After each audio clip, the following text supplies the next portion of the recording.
Hello everybody, welcome back to the channel. In today's video, we're going to go ahead and cover what changed in the recent patch notes that they just put out for April 6th. So this is a brand new patch. You don't really need to download anything. You just log in, it says you require update. You'll go ahead and update, and then these changes will take effect. So pretty much what they've done is they've nerfed the AUG and the FFAR, and then they've fixed a few different attachments. I've already gone through, tested a bunch of stuff to find out what actually changed in these scenarios. There are probably other hidden changes that we won't know about because they didn't mention them. So that's what we'll go ahead and talk about. If you do enjoy the video, learn something new, please do me a favor, hit the like button. And if you're brand new, want to find your way back for more Call of Duty content, double check, make sure you are subscribed with notifications on. So they actually made a few different changes. You can see right here for the tactical rifle Charlie. I don't know why they don't just say AUG when they're saying the FFAR here. Why don't they say assault rifle Charlie or whatever the heck? I don't know. I don't get it.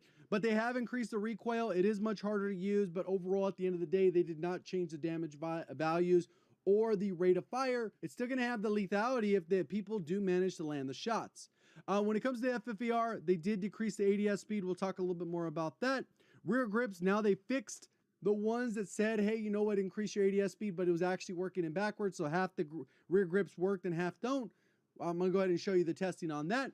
Groza, there was a bug that we just talked about in a previous video where the damage values were pretty much infinite for that first damage range. There was no damage drop off. They have added a damage drop off.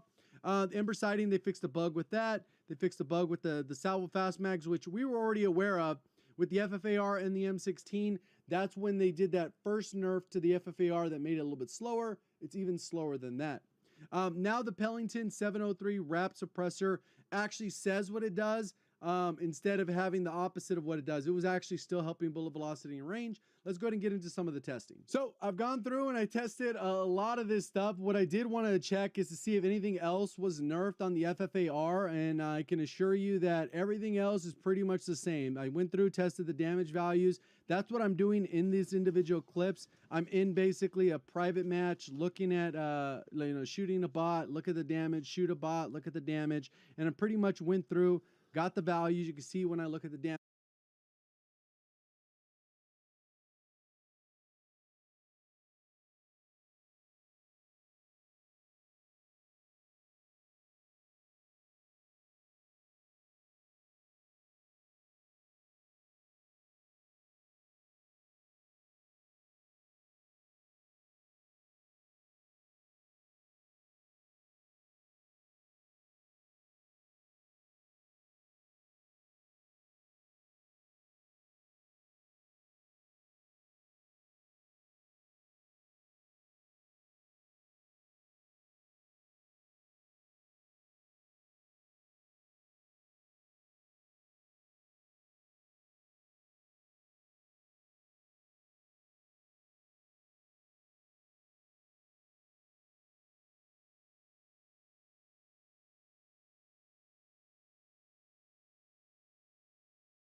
So damage values the same on the FFAR. I also looked at the fire rate, no change there. So it's actually matching what we're seeing there.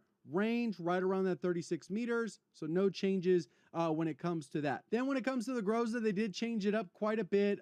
Pretty much it still gives you that 2 or 3, depending on what body part you hit at range. It does change up a little bit, but overall it's going to do a little bit more damage, but that range is nerfed.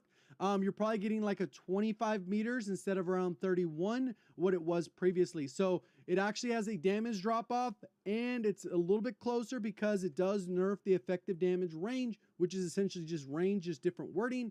And then it still does the extra damage values for those. So It won't change much on the close range. It's essentially going to work the exact same as it was before, but after 25 meters, it has a drop off. So I think that's going to take it out of where people felt like it was broken, especially at range. You're not going to really be able to reach those optimum TTKs that we talked about in the previous Groza video. So that's kind of how that works. 25-meter damage drop off, and then it does basically act like the regular Groza, but with 2 extra damage, which is mostly negligible in a lot of these cases. It just ends up doing the same thing where you have to land chest shots to get the lower TTK, but less of them. So that's going to bring us to the rear grips, and I had to go ahead and read through, and I just went through and retested each of them for the FFAR since the ADS was nerfed. Before this update, we actually had an ADS of 334, so it was right there. This should come up to 334, and then pretty much this is how I do the testing. I mount up and see when that thing actually fully ADSs. And you can see the screen stops moving right around halfway between 384 and 400. So let's call that 392 or something like that. So right around there. It's not a huge difference. 400 milliseconds. It's going to be a lot slower, approximately 60 milliseconds slower. So that is a huge nerf. But if you're already ADS and you're strafing and gliding across the screen, not going to be really a huge difference. It just gets you when you cut off guard to ADS. That's where it's definitely going to be noticeable. It's going to be much slower. So that's that one. Let's go ahead and look at the speed grip. So the speed grip is still doing what it's supposed to. It will speed up the ADS by about 8% for the FFAR. And you can see it's fully zoomed in right there at 336. And that's pretty much how that one works. So pretty straightforward. The drop shot, it's looking like it's only doing about 2% because it ends up landing up on the same frame. So mostly negligible. It just doesn't give as good of an ADS benefit. Right here, you can see right around 384. So about a half a frame difference between the base FFAR ADS speed, or almost no difference. I'd have to record at a higher frame rate to tell the difference, which means it's so negligible. I wouldn't really worry about that one. If we go into the jungle, you can see that the jungle does ADS actually quite a bit faster at 367. That's kind of where it's fully ADS, which again is an 8% difference. So that's kind of in line with the basic speed rep. So you can kind of pick and choose between those two. Obviously, the jungle rep is going to have a sprint to fire penalty of about 5%, which I also tested. So it will impact your sprint to fire negatively. So it kind of demeans, like takes away from any reason to actually use that one over just the basic speed rep. If we go to the serpent still does a pretty good job at ADSing. You can see that we get there right around 350 milliseconds. 350 milliseconds is an improvement of about 12.5%, which is definitely the way to go, most likely, in my opinion. It will hurt your sprint to fire by about 11%. So that is a, big knock there. And then that brings us to the last and final one, which is the elastic wrap. And the airborne elastic, that one actually will speed it up as well. About 342 milliseconds, kind of halfway between these two frames here. So I just split the difference, which is about a 14%, 15% improvement to your ADS speed. So that one's going to be the best for improving ADS speed. Sprint to fire is a little bit slower, about 5% difference. I also went and looked at strafe speed. So here's base strafe speeds. I checked the various distance. It's pretty slow. And I ended up with an elastic airborne at 6.6 seconds to cover 13 meters. We did the same thing for the base, and it ended up being about 2% difference. So in terms of the strafe speed, I really wouldn't make a big deal about that one, because obviously if if you're dropping the front grip, it's going to help you out. Maybe you put on the Raider stock, you're still going to have decent strafe speed. That's not really going to be the issue, but that will help you with the ADS speed with a marginal difference to your sprint to fire, which kind of gets canceled out by the Raider stock. So there are a lot of little changes there, but they have fixed all of the rear grips, which is what a lot of people kind of wanted from the beginning. Obviously, they did half of them in the previous update. Somehow the other half slipped through the cracks, but now they all pretty much do what they say, which is a good thing. So this doesn't really change much in terms of the meta builds. We're probably going to see the AUG drop off and not really see as many people use that because of that recoil. It's going to be very inconsistent as people get a little bit further away, unless you're just mounted. But the odds of you getting good mounting spots in every gunfight was too small, at least in my opinion. I think most people are going to swap over to the M16, pretty much the same build. FFAR, pretty much nothing changes except for instead of maybe running the Serpent Wrap, maybe run the Airborne Elastic to get even faster ADS speed. And you still have the Raider stock for the movement. So I think overall, the FFAR build will probably be this build now, at least until people decide to switch over to SMGs, which will hopefully take over as a mobility option for close range, even though nothing changed with the TTK. Groza, I think it's pretty much not even almost worth using at this point, because they basically took away what made it good or even viable. Even at the way it is now, the FFAR is still going to be better than the Groza, at least in terms of consistency and having the lower TTK. So those are the changes today. And maybe even for snipers, you can go ahead and run the Airborne Elastic, and you're going to be able to take advantage of that better ADS speed. Hopefully you did enjoy the video, learn something new. If you did, please do me a favor, hit the like button. If you're brand new, want to find your way back, double check, make sure you are subscribed. Appreciate you supporting the content. Thank you for watching. As always, have a great day.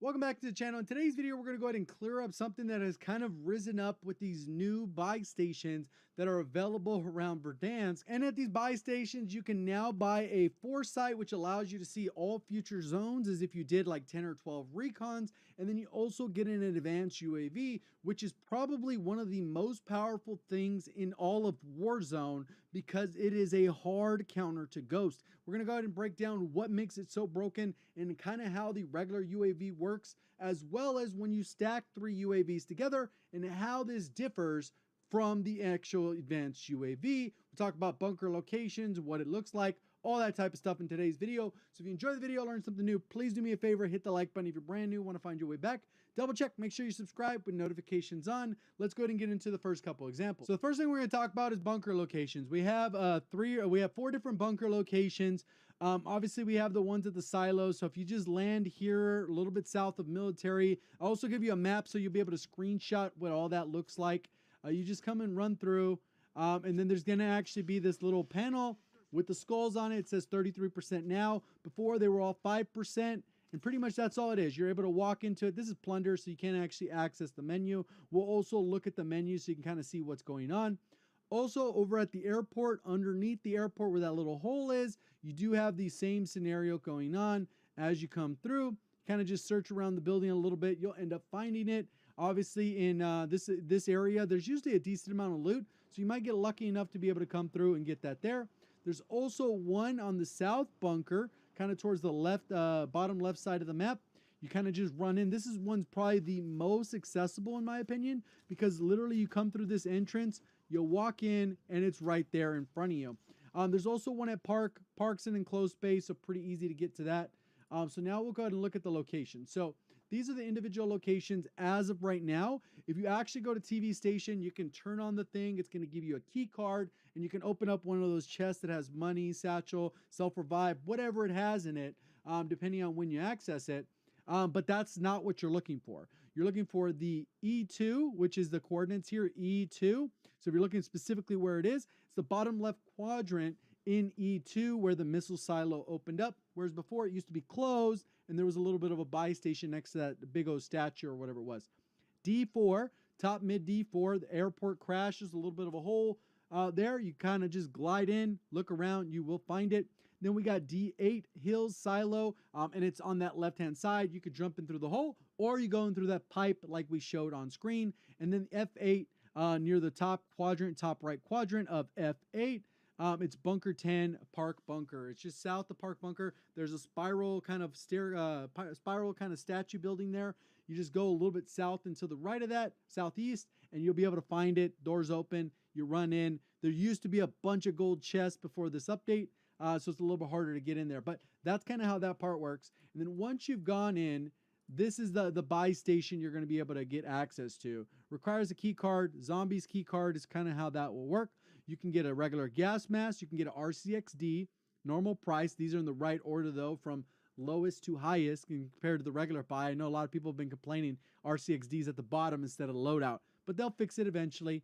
Then we have self-revive, armor box, all normal, loadout markers. So you can get your loadout there. Then there's an advanced UAV, which is very different than calling in 3 UAVs. So very, very different, as we'll go ahead and see. And then we have Foresight, which shows all future zones. And that one's probably something I'll do a separate video on, because a lot of people have been grabbing that and they're using it completely wrong. At least in my opinion, there's a right way to do it. A lot of people are just going camp in the zone, but that's a whole other story. There's a right way to actually execute that to get easy wins, not just place high, which generally, if you just go to the end zone, you're going to place high. So now let's go and look at the differences in advanced UAV, a regular UAV, and 3 UAVs. So what I've done here is I've gone into Plunder, and this is an easy thing that you can go in and test yourself. This is by far the easiest way to do it.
what you do is go ahead and put on the discounted perk so you can actually buy the different streaks easier.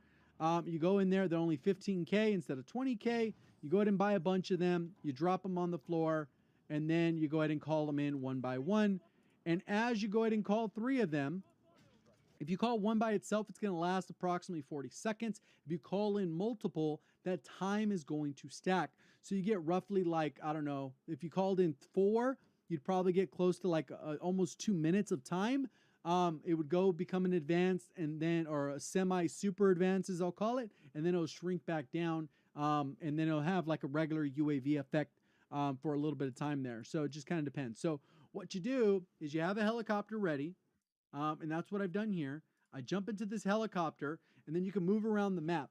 What's going to happen is it's going to show everyone on the map, regardless if they're wearing Ghost or not, except for people within around a 250 meter radius in each direction. So pretty much in any direction, that's kind of where it goes. And it's kind of a little bit before the edge of that little UAV pulse goes. And what you'll see is we're flying around. None of these players next to me have ghosts. None of these are ghosted players. And then I go, all right, let me go to Boneyard. There's got to be people in Boneyard. We're going to look closely at this guy right here. You can kind of see him just south, east or southwest of this little opening, money crate thing. As we get closer, within 250 meters, you're going to see they vanish. See, they're disappearing. They didn't die because we're going to come back to them afterwards. Even with the regular UAV, similar effect is happening. So he disappeared. This one's disappearing because we're within that 250-ish meter range. We go ahead and keep going south because what I was trying to accomplish is the further I go south, they'll go ahead and reappear, which they end up doing. And you'll see kind of how this works out. So I keep going further and further. And as I get a little bit above here, you can see they reemerged. As I got a little bit further away, I'm going to go ahead and do a seat swap. You can see the other one popped up. Because they are out of that range, they will have a little pop up within that thin like distance. So between about 250 to 275, somewhere in there, they disappear. And you can see that they are no longer on the map. These other people that have the little, like the most wanted or whatever you want to call it, whoever's the, top of the leaderboard, I guess, in money, they're not there. I called in a basic UAV. And what you're going to see is as soon as I get a little bit closer, it's going to pass. Boom. They both show up, but these are both ghosted players at the top here where this orange ping is. You're going to see as soon as they get a little bit closer, they disappear. And they didn't disappear because of that cluster. The cluster was coming across. And what I do is I purposely drive over the top of them, hoping that I can spot them because obviously the UAV is active, so they should be in this area. And there he is shooting me, but they're not popping up on the mini-map. Right here, right above the helicopter on the mini-map, the little blue helicopter with my arrow between me and that little orange ping, you can see that there's an opening right here where this person is directly shooting at me. The UAV has passed and they are not visible. So that is how it interacts with ghost players. And there is a distinct difference between that and an advanced UAV, because an advanced UAV, although it will still only last 40 seconds, it will show all players, regardless if you're 5 meters away, 500 meters away, 2,000 meters away, it does not matter. It will show every single player on the map, and there is nothing anyone can do to counter it once you've called it. So this is a clip I showed before from Twitch. This is OP marked when he had like 1,400 wins instead of 3,000. I just used this because I had the footage still handy. And I think it's a good example of kind of exactly what's going on. I had the timer up top so you can see 40 seconds. And this is ideally how you want to do it. Back in the day when you can go into the bunker, you can get a foresight for free, and you can get an advanced UAV for free. And they also had juggernauts for free, whole different thing. But what happens is ideally you want to save the advanced UAV for closer, like when you're maybe top 7, top 8 in the zone. So that's why the foresight and an advanced UAV, or a couple recons, a bunch of recons and advanced UAV go hand in hand, because what you can do is save it for this zone and it will show everyone. So if there's a total of 12 players, you can count 1, 2, 3, 4, 5, 6, 7, 8, 9, 10, 11, this guy down here, and then the rest of the team. That's kind of what you can do, and it will show everyone, and it will show these players as dots if they are using Ghost, regardless of the distance. So you can see no matter what, even though he's pretty far away from these, it's showing that ghosted player is a dot. which can still give you valuable information. If you don't get a chance to close the distance and get a kill on that right away, you can know, okay, there's 3 ghosted players in that direction. Let's focus on the people that are showing up, because if they show up with the triangle and are on an advanced UAV with the triangle, that means you can heartbeat sensor them and they will pop up. So same thing as we come through, he's going to end up pushing through, called it a little bit early. And as he comes up here, he closes the distance, and this ghost player that he's engaging with, you can see that there's a few different ones, a little bit blurry here, but you can kind of see what's going on this outer edge where there's 3 of the triangles. There's a dot player over here and there's a dot player here with a red dot and then a little chevron underneath that character, which means they're on a lower elevation. So sometimes with ghosts, it's actually giving you more information than just the triangle. Obviously, it's good to know where the players are looking, but for the most part, they're going to be looking inward towards you. That's not a big deal, but actually knowing the specific elevation they're on, the UAVs work the same way. That's why the advanced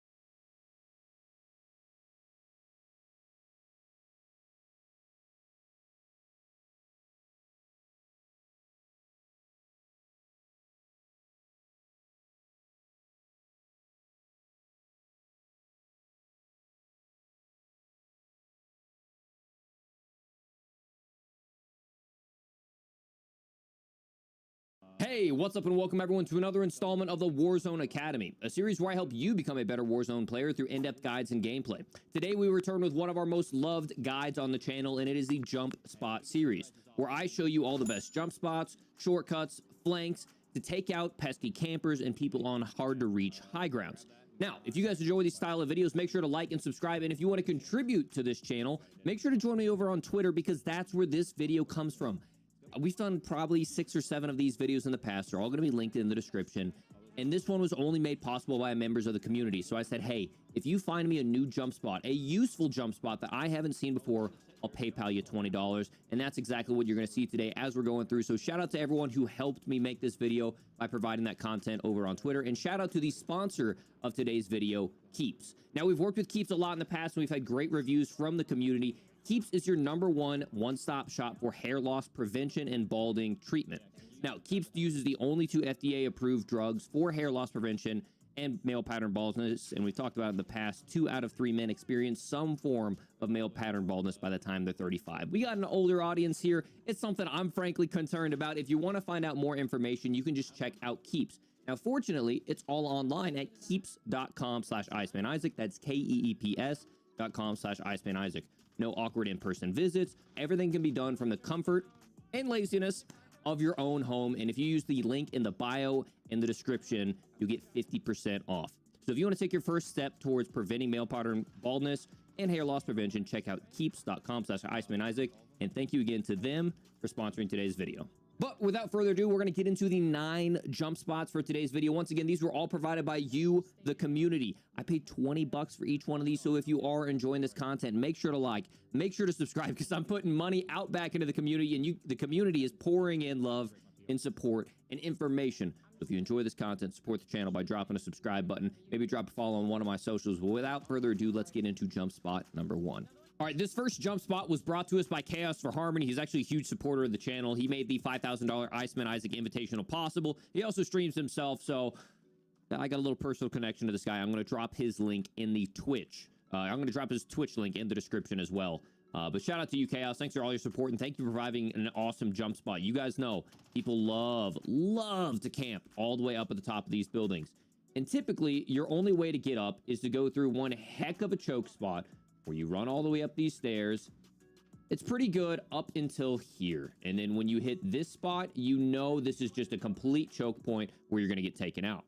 Well, Chaos showed me a pretty mean flank that you can take. Poor guy. So you see this right here, and it actually looks like there may be somewhere close. And this ledge right here, you can jump on. And then you can mantle and then you can fly in that window and not mess it up like I just did. Uh-oh. Almost messing up the entire take. Ah. And then you can fly in this window and hit a crazy flank because people love to camp, like right here, right up here. You can jump in.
And like a madman, maybe have one person go up here, but hey, shout out to you, Chaos. Hope the stream keeps growing well. Thanks for all the support, brother. Appreciate you. All right, so the second jump spot was brought to us by Mike, or Stress and Effort, over on Twitter. We always see people camping this building, and we know the only way to get up is to work our way all the way up these stairs, and it's just laden with traps. People love to camp in here. They love to camp the top ladders. Sometimes you get some top shots, but you'll never get the thirst from red. And I've thought of this, but I've never tried it, and I don't know why, but he pointed out, why don't you just go up to the top of the radio tower, glide across, and then come in from the top? And it's the easiest flank. I've cleared this building hundreds of times, and never once have I taken this approach. Now, it'd be even better if you have like a joint approach where you maybe have, 3 guys going in the bottom of the building, and you say, hey, wait up, wait for me to initiate, and you're going to go up the top, and you go up the top, and you can either hold the ladder or maybe get it down up at the top of the ladder. Now they're looking 2 directions at once, or they're, you're coming in from, your buddies are coming in from the bottom floors, and you're coming in from the top floor. It's just no side glide, nothing special. Cut your shoot a couple times. Literally the easiest flank, and I haven't thought of it a single time. I've never tried it. So shout out to you, Mike. Thank you for reminding me. It's a little bit more of a setup, but imagine coming from this angle when you've got people posted up right here. You're going to blow their minds. All right, so this third jump spot was shown to me by Attacka Gamer. Now, in the past, we had seen Doc Fox, who showed us how to get onto that little ledge right there.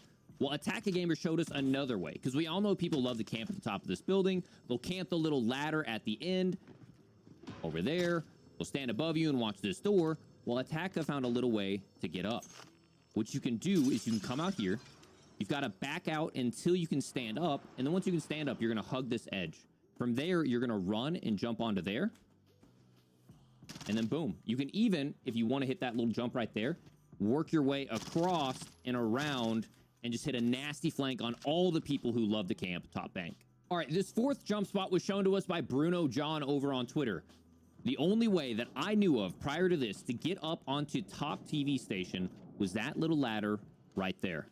Well, this guy took some creativity and figured out that, one, you can obviously get on top from that radio station if people are camping, but typically if they're camping this building, they're going to see you climb up and you're going to get fried, so it's not a good alternative. Well, John figured out that you can come all the way over to this water tower. I'm going to save the heli. You can come all the way over to this water tower, get on top of this ladder, and you'll notice this building is directly to our west, right? It's directly to our west. So what he does is he jumps on top of here, tack sprints, and you guys know the side glide that I've covered in previous videos. Tack sprints, pull shoot immediately, turns perpendicular to it, and at the last second, cuts his chute and mantles on top. I don't know. It's perfect because all the people that are camping this building are most likely camping in this direction. They're camping the buy. They're camping this ladder. They're camping this radio tower. So shout out to you, John, for an awesome flank. Now, this fifth jump spot was shown to me by Pineapples over on Twitch, a good friend of mine. Twitter, Twitch, TikTok, he's killing it. Now, we talked about the insane flank in a previous one to get up onto this side of the building. This necessarily isn't a jump spot, but it could be a really good bait. Let's say you know a team is storming up here. Okay, we've got some escape options where we can jump out there, go up the ladder, but he showed me there's also an escape option right here, and you can just chill right here. Either re-enter and get into the fight, or you can hit some